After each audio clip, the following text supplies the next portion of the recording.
Olá, tudo bem? É um prazer muito grande estar com você mais uma vez, hoje especialmente, para estudarmos os símbolos das profecias. Hoje você saberá como entender as profecias. E esse tema é maravilhoso, hein? Maravilhoso. Então preste muita atenção, pegue sua Bíblia, pegue uma caneta, pegue um caderno e acompanhe comigo. Aqui no livro do profeta Isaías, no capítulo 28, versículo 10, está escrito como se estuda a Bíblia. Veja só, porque é preceito sobre preceito, preceito e mais preceito, regra sobre regra, regra e mais regra, um pouco aqui e um pouco ali. Olha, um pouco aqui e um pouco ali.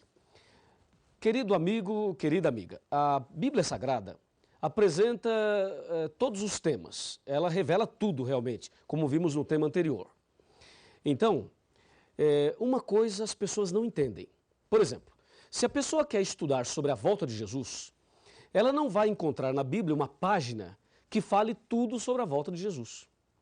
Também, se ela deseja estudar sobre a morte, a doutrina da morte, você não vai encontrar um índice na Bíblia com todos os temas, e aí você vai lá na página X e encontra tudo sobre aquele assunto. Não, isso não. A Bíblia Sagrada é um livro diferente, entendeu? Ela apresenta todos esses temas, esclarece cada um deles, mas você precisa examinar os textos em lugares diferentes.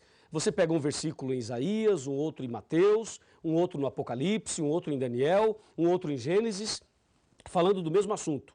Aí você junta todos os textos e aí você entende aquele tema. Por isso o profeta Isaías diz que se estuda a Bíblia da seguinte forma: preceito sobre preceito, mandamento sobre mandamento, regra sobre regra, um pouquinho aqui e um pouquinho ali. Assim se estuda a profecia do Apocalipse e também se estuda a Bíblia toda, não só do Apocalipse, mas da Bíblia toda.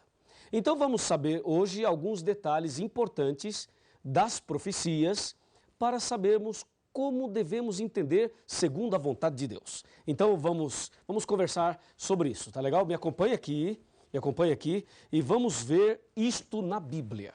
Na Bíblia. Ó, nós vimos na reunião passada, no nosso encontro passado, que a profecia não se entende como se lê, está lembrado? E aí vem a questão seguinte: a mulher vestida de sol, a besta que sai do mar, os 4 anjos nos 4 cantos da terra. Então nós temos algumas palavras-chave. Nós temos palavras principais que aparecem na profecia, como animal, mulher, água, um dia, ventos, chifres, cauda. Por exemplo, você encontra ali a palavra mulher. E aí precisamos saber o que tudo isso quer dizer exatamente. Veja um exemplo aqui no livro do Apocalipse, no capítulo 12, e agora eu vou ler os versos 1, 2 e 3. Diz assim, ó: viu-se grande sinal no céu, a saber, uma mulher vestida do sol, com a lua debaixo dos pés e uma coroa de 12 estrelas na cabeça, que, achando-se grávida, grita com dores de parto, sofrendo tormentos para dar à luz. Viu-se também outro sinal no céu, e eis um dragão, grande e vermelho, com 7 cabeças e 10 chifres, e nas cabeças 7 diademas.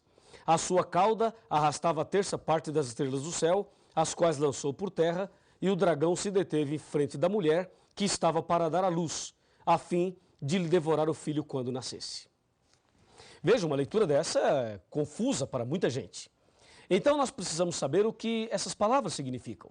Por exemplo, quando a profecia fala animal, o que significa animal? Vamos começar por essa daí, tá? Animal. O que quer dizer isso? Em Daniel, capítulo 7, a partir do versículo 1, fala que Daniel teve uma visão de 4 animais. Um leão, um urso, um leopardo e um animal terrível e espantoso. Aí no versículo 17, do mesmo capítulo 7 de Daniel, ele diz: esses grandes animais, que são 4, eu estou abrindo a minha Bíblia aqui, ó, você pode fazer a mesma coisa com a sua aí. Ele diz assim, ó, claramente está bem aqui, Daniel 7,17. Esses grandes animais, que são 4, são 4 reis que se levantarão da terra. Então o profeta Daniel, a própria Bíblia diz que animal significa rei. Se forem 4 animais, são 4 reis. Percebeu? Agora, no versículo 23 do mesmo capítulo 7 de Daniel, Ele diz, o quarto animal será um quarto reino na terra. Então, animal pode significar rei ou reino, depende aí do contexto que você está pesquisando. Já sabemos, portanto, que animal significa rei ou reino. Agora, o que significa mulher em profecia? Se você abrir a sua Bíblia no livro de Efésios, no capítulo 5, como eu estou abrindo aqui, ó, no versículo 23, aí o apóstolo Paulo, ele diz o que quer dizer mulher em profecia. Aqui, ó, Efésios 5, 23. Porque o marido é o cabeça da mulher, como também Cristo é o cabeça da igreja, sendo este mesmo o salvador do corpo. Viu? Então, mulher significa igreja em profecia. Ok? Mulher, igreja. Efésios 5, 23. E o que quer dizer água? Por exemplo, a besta saiu do mar. Água, muita água. O que quer dizer água? Aqui em Apocalipse 17, versículo 15, nós temos a resposta. Observe comigo, acompanhe comigo 17, 15 de Apocalipse. Está escrito assim, ó. Falou-me ainda, as águas que viste, onde a meretriz está assentada, são povos, multidões, nações e línguas. Então, mulher em profecia quer dizer igreja e água em profecia quer dizer povos. Recapitulando, animal, rei ou reino, mulher, igreja e água, povos. E tem muito mais. Me acompanha. Na palavra de Deus, eu vou agora chamar a sua atenção para a expressão dia. Na Bíblia, na profecia, você vai encontrar muito essa expressão dia. Um dia, 1260 dias, 42 meses, um tempo, 2 tempos e metade de um tempo, e assim por diante. Então, um dia na profecia equivale a um ano. Está em Ezequiel, capítulo 4, versos 6 e 7. Um dia, um ano. Também está em Números 14, verso 34. Algumas pessoas dizem por aí que um dia equivale a 1000 anos. Não é verdade. Um dia equivale a um ano na profecia. Esse texto de Pedro que diz que para Deus um dia é como 1000 anos como um dia, ali não é um princípio profético de interpretação. Ali está mostrando que Deus está acima e além do tempo. Que para Deus um dia é como 1000 anos como um dia. Deus é onipotente, onipresente e onisciente. Tá legal? Então, em profecia, um dia equivale a um ano. E mais, a Bíblia fala também de ventos. Os anjos estavam segurando os ventos. O que quer dizer ventos? Ventos em profecia quer dizer guerras. Está escrito em Jeremias, capítulo 51, versículos de 1 a 5. Ventos quer dizer guerras. Não esqueça. E tem mais. A Bíblia diz que a besta tinha 10 chifres e outra besta tinha 2 chifres. O que quer dizer chifres? Chifre em profecia significam 3 coisas. Poder, rei ou reino. Isso está em Apocalipse 17, versículo 12. Percebeu? Chifre quer dizer poder, rei ou reino. E tem mais. Observe agora a palavra tempos. A Bíblia diz que o povo de Deus seria perseguido por um tempo, 2 tempos e metade de um tempo. Está em Daniel 7, 25. O que quer dizer tempos? De acordo com Daniel 11, verso 13, tempos quer dizer anos. Um tempo, um ano. 2 tempos, 2 anos. 3 tempos, 3 anos. 3 tempos e meio, 3 anos e meio. Então, tempos quer dizer anos. E tem mais. A Bíblia diz que o dragão queria devorar a mulher. E dragão em profecia quer dizer Satanás. Está em Apocalipse 12, versículo 9. Dragão, diabo ou Satanás. E tem mais ainda, temos uma outra palavra aqui muito comum na profecia, cordeiro. Diz que o cordeiro de Deus que tira o pecado do mundo. Em João 1,29, cordeiro refere-se a Jesus. Jesus é o cordeiro de Deus que tira o pecado do mundo. Portanto, em profecia, cordeiro quer dizer Jesus. E agora uma palavra que não é muito comum. Diz a Bíblia que o dragão tinha uma cauda, um rabo, e esse rabo arrastou a 1/3 parte das estrelas do céu. O que quer dizer cauda em profecia? De acordo com Isaías, capítulo 9, versículo 15, cauda quer dizer falso profeta. Veja, cauda quer dizer falso profeta. Quando diz a Bíblia que Satanás arrastou a terça parte das estrelas do céu, significa que, com o seu engano, com a sua forma enganosa de agir, com a sua falsidade, Lúcifer conseguiu enganar 1/3 dos anjos. É isso que significa lá Apocalipse 12, versículo 3 e também o 4. Agora, o que quer dizer estrelas? Diz a Bíblia que a mulher tinha uma coroa e nessa coroa 12 estrelas. O que significa estrelas de acordo com a Bíblia? Em Daniel 12, versículo 3, estrelas referem-se aos pregadores do Evangelho. E em Apocalipse 12, verso 4, diz que estrelas está ligada a anjos. Portanto, resumindo tudo, estrelas em profecia quer dizer mensageiros. Mensageiros. Tá legal? E agora que sabemos o significado dessas palavras, então, por favor, me acompanhe agora atentamente no significado geral de tudo isso. O que tudo isso tem a ver comigo e com você. Você viu aí os símbolos das profecias. Agora, com essa tabelinha de conversão profética, você consegue entender qualquer profecia da Bíblia. Vamos a um exemplo? Vamos. Apocalipse 13, versículo 1. Aquilo que é mais contundente no Apocalipse. Veja, vi emergir do mar uma besta que tinha 10 chifres e 7 cabeças, e sobre os chifres 10 diademas, e sobre as cabeças nomes de blasfêmia. Eu li e não entendi nada. Você leu e não entendeu nada, não é verdade? Agora, com esses símbolos das profecias, nós podemos entender. Quer ver? Vi emergir do mar uma besta. Bom, besta é animal. E já sabemos que animal significa rei ou reino. E diz que a besta sai do mar. Mar é água. E água em profecia quer dizer povos. Então, uma besta que sai do mar não existe. Mas besta, reino. Mar, água, povos. Então, a besta que sai do mar é um reino que se levanta do meio dos povos. Percebeu agora como dá para entender melhor a profecia? Porque agora você tem a tabelinha de conversão profética. E ainda mais, diz que a besta tinha 7 cabeças e 10 chifres. Chifre, você já sabe o que significa chifre. Chifre quer dizer poder, rei ou reino. Nesse caso, uma besta que sai do mar com 7 cabeças e 10 chifres é o seguinte, um reino que se levanta do meio dos povos e que tem muito poder, porque tem 10 chifres. Aí você deve estar pensando, pastor, e as 7 cabeças? Se eu falar das 7 cabeças agora, você já descobre quem é a besta logo no segundo tema. Então calma, nós falaremos ainda muita coisa e muita coisa ainda você e eu estudaremos nas profecias.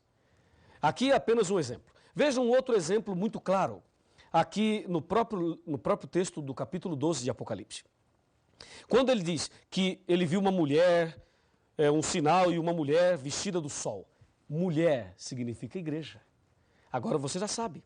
E no Apocalipse existem 2 mulheres. Uma no capítulo 12 e uma no capítulo 17. Portanto, 2 igrejas, 2 caminhos. Pegou? Entendeu? Assim, com esses símbolos das profecias, nós entenderemos qualquer profecia da Bíblia. Não é maravilhoso isso? Claro que sim. E aí você deve estar pensando, pastor, por que a profecia foi escrita nessa linguagem simbólica, aparentemente complicada? Por uma razão muito simples. Quando o Apocalipse foi escrito, os cristãos estavam sendo perseguidos. Então Deus permitiu que as profecias fossem escritas em símbolos para que as pessoas não destruíssem a Bíblia, porque se elas percebessem que as profecias falavam e falam delas, então elas destruiriam a Bíblia. Por isso, Lucas 8, verso 10 diz, para que vendo não vejam e ouvindo não entendam. Assim, nós entenderemos pela graça de Deus. E agora eu tenho uma mensagem muito importante para você no final desse estudo. Me acompanha. Vem aqui comigo. Me permita agora dizer algo muito importante para a sua vida espiritual. Este estudo de hoje revela a importância de conhecer bem a Bíblia Sagrada. Satanás, nesse grande conflito entre o bem e o mal, ele não quer que você estude a Bíblia. E não quer que você entenda as profecias. Por isso, a dificuldade para a pessoa parar e estudar a Bíblia. O fato de você estar aqui hoje estudando a Bíblia conosco já é uma vitória, já é uma bênção já na sua vida espiritual. Mas Deus quer fazer muito mais. Assim como Deus está te revelando os símbolos das profecias, eu tenho certeza que Deus tem muita coisa mais para te revelar. E a revelação maior que Deus quer fazer na sua vida é o plano da salvação. Então, vem aqui um pouquinho, aproxime-se um pouquinho mais. Quero te dizer algo muito importante. O que Deus quer te revelar é algo que o mundo não entende. À medida que você vai estudando a Bíblia, a luz da verdade vai iluminando a sua cabeça e as trevas vão se dissipando. Deus vai tirando as trevas, tirando todas as trevas e vai trazendo luz sobre a sua mente, sobre o seu coração. E o inimigo, que talvez tenha perturbado a sua família, a sua vida, os seus negócios, o seu próprio coração, ele será banido a partir do momento que você começa a estudar a Bíblia. Porque a luz das profecias, a luz da verdade, vai expulsando as trevas da alma. E com certeza, a luz do Evangelho, a presença de Jesus no seu coração, fará de você um vitorioso, uma pessoa vitoriosa. Se você crê que a luz do Evangelho, a luz da profecia, a luz da Bíblia pode iluminar a sua vida e te dar a vitória, se você aceita esta mensagem no seu coração, então eu convido você a orar comigo. Então feche os seus olhos agora, aí onde você está, e vamos conversar com Deus. Grande Deus, Pai Todo-Poderoso, obrigado pelo estudo de hoje. Desejamos conhecer mais e mais a Tua Palavra e as profecias da Bíblia. Então, mantenha sobre esta pessoa a luz do Evangelho e a presença poderosa do Espírito Santo, fazendo na vida desta pessoa um milagre e preparando-a para ser um verdadeiro cristão, uma verdadeira cristã. E que assim as trevas sejam banidas, sejam dissipadas e que o Senhor Jesus e a sua palavra brilhe no nosso coração. Em nome de Jesus. Grande e lindo é o amor de Deus, que um livro muito precioso nos deixou. Seus ensinos servem para nos lembrar que um dia lá no céu vamos morar. A Bíblia é nossa inspiração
de amor.